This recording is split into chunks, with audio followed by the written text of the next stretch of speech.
안녕하세요. 은퇴 설계 전문 컨설턴트입니다. 내 집을 팔지 않고 살면서도 매달 150만원, 200만원씩 연금을 받을 수 있다면 어떤 분은 집값 9억 원짜리로 월 220만원까지 받고 있다는 소식에 귀가 쫑긋하셨을 겁니다. 요즘 은퇴자들 사이에서 집으로 연금을 받는 방법, 즉 주택연금이 큰 주목을 받고 있습니다. 실제로 2024년 상반기만 해도 주택연금 신청자는 전년 대비 20% 넘게 증가했습니다. 그런데 과연 이게 안전할까? 정말 평생 받을 수 있는 걸까? 오늘 영상에서는 주택연금이 무엇인지부터 신청 조건, 수령액, 그리고 실제 사례와 실패 사례까지 하나하나 상세히 알려드리겠습니다. 챕터 1. 주택연금이란 집값을 연금으로 바꾸는 제도. 주택연금은 말 그대로 주택을 담보로 매달 일정 금액의 연금을 지급받는 제도입니다. 쉽게 말해 집을 팔지는 않지만 집의 가치를 이용해서 현금을 매달 받는 방식이죠. 한국주택금융공사 HF가 운영하며 가입자가 사망할 때까지 평생 연금이 지급됩니다. 무엇보다 중요한 점은 가입자 본인이 그 집에서 계속 거주하면서 연금을 받을 수 있다는 점입니다. 그러니까 노년의 임대료 걱정 없이 본인 집에서 살면서도 매달 생활비를 확보할 수 있는 구조죠. 만약 부부 중 한 분이 먼저 사망하더라도 남은 배우자가 사망할 때까지 연금이 계속 지급됩니다.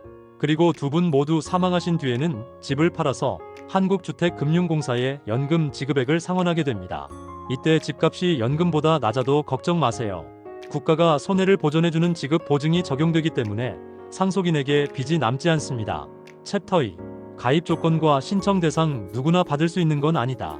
자, 그럼 주택연금을 받으려면 어떤 조건이 필요할까요? 2024년부터 완화된 기준에 따르면 만 55세 이상인 주택 소유자는 주택연금을 신청할 수 있습니다. 예전에는 만 60세 이상이었는데 은퇴 시기가 빨라지면서 기준도 완화된 겁니다. 또한 집의 가격도 중요합니다. 주택연금은 공시가격 기준 9억 원 이하, 실제 시세로는 약 12억 원 정도 이하의 주택만 가입할 수 있습니다. 공시가 9억 원이면 서울 외곽이나 수도권 대부분 아파트가 해당된다고 보면 됩니다.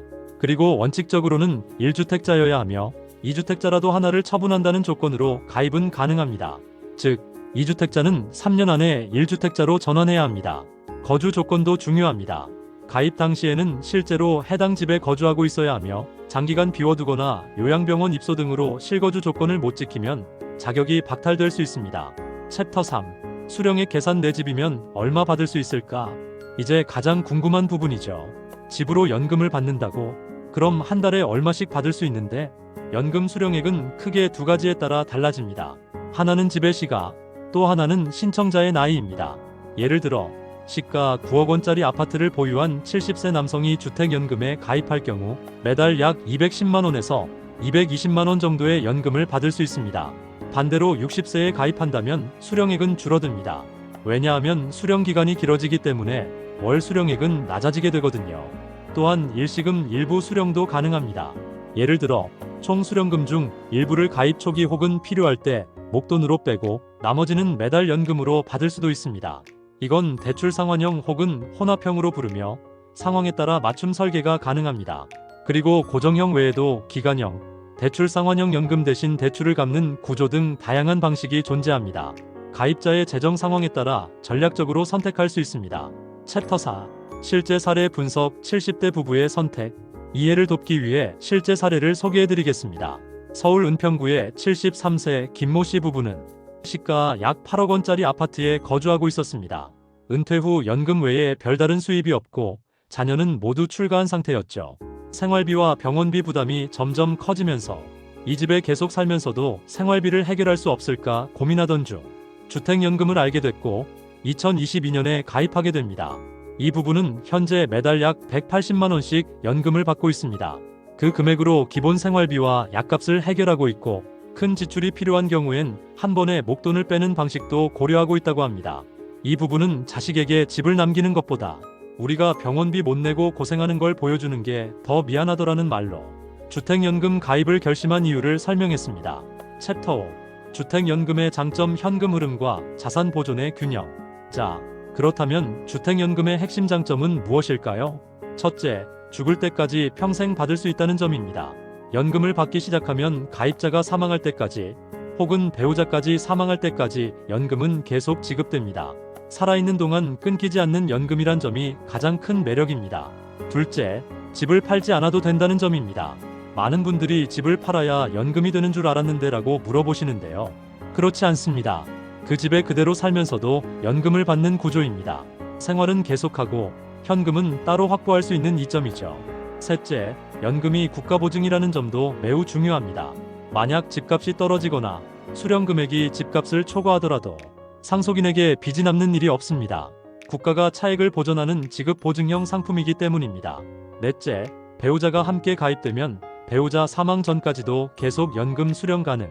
노후에 배우자가 남겨진 경우에도 안정적인 현금 흐름이 유지됩니다.